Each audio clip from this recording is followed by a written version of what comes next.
Assalamualaikum warahmatullahi wabarakatuh, salam sejahtera kami sampaikan kepada Bapak dan Ibu sekalian. Semoga Bapak Ibu dimanapun berada, selalu dalam keadaan sehat walafiat, amin ya robbal alamin. Nah, baik Bapak dan Ibu, untuk lebih lanjut, mari kita simak dan cermati bersama ulasan dalam video berita ini hingga akhir, agar supaya Bapak dan Ibu dapat memperoleh informasi atau berita secara lengkap dan tidak gagal paham. Nasib honorer R2 dan R3 kian jelas meski tidak memiliki kode L, bersiap diangkat ASN P3K paruh waktu. Kabar baik datang bagi tenaga honorer kategori R2 dan R3 terkait percepatan pengangkatan menjadi pegawai pemerintah dengan perjanjian kerja tahun 2024. Pengangkatan tenaga honorer atau non-ASN kategori R2 dan R3 merupakan cita-cita yang diimpikan untuk segera menjadi ASN PPPK 2024. Apalagi di tengah adanya gejolak efisiensi anggaran dari pemerintah yang menebalkan kekhawatiran para tenaga honorer atau non-ASN. Kepala Badan Kepegawaian Negara, BKN, Zudan Arif, baru-baru ini menyampaikan arahan resmi mengenai mekanisme pengangkatan tenaga honorer dalam skema PPPK paruh waktu, proses pengangkatan PPPK 2024 tahap 1. Dalam rapat daring yang membahas penyesuaian penetapan NIP CPNS dan P3K formasi 2024, Zudan Arif menegaskan bahwa seluruh pejabat pembina kepegawaian di instansi pemerintahan harus segera menindaklanjuti hasil seleksi CAS 2024, termasuk seleksi tahap pertama PPPK. Hasil seleksi ini melahirkan dua kategori tenaga honorer, yakni R2 dan R3, yang terbagi dalam peserta berkode L dan tanpa kode L. Honorer R2 dan R3 yang tidak memiliki kode L, dipastikan belum mendapatkan formasi penempatan, namun akan segera diangkat menjadi PPPK paruh waktu sesuai arahan BKN. Kebijakan ini merupakan bagian dari langkah strategis pemerintah dalam menata tenaga non-ASN secara menyeluruh dan serentak.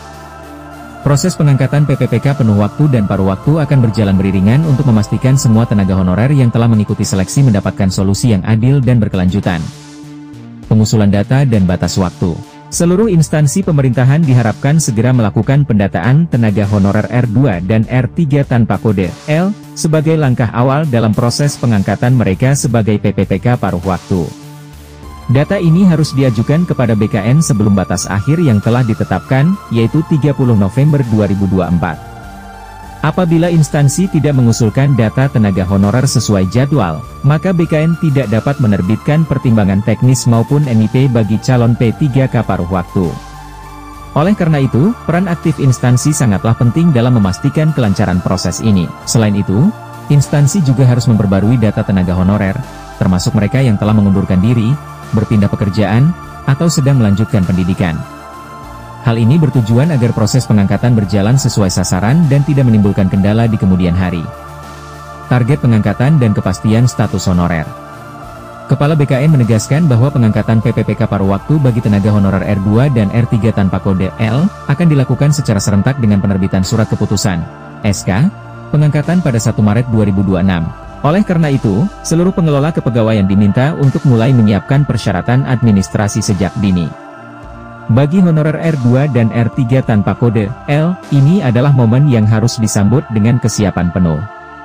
Mereka akan segera diangkat sebagai ASN melalui skema PPPK paruh waktu, dan ke depan, tidak menutup kemungkinan untuk beralih menjadi PPPK penuh waktu.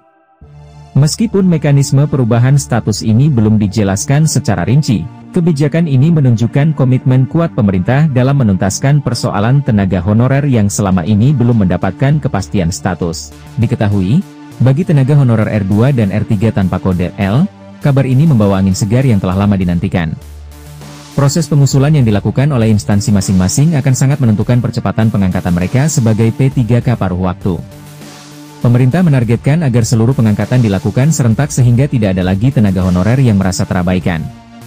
Dengan adanya arahan resmi dari Kepala BKN, nasib honorer R2 dan R3 tanpa kode L kini semakin jelas. Semoga seluruh proses berjalan lancar, dan tenaga honorer yang telah mengabdikan diri selama ini segera memperoleh status yang layak sebagai abdi negara.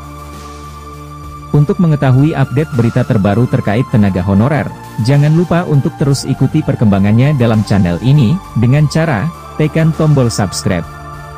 Demikian informasi atau berita singkat yang dapat kami sampaikan, semoga bermanfaat buat Bapak Ibu sekalian, sampai jumpa.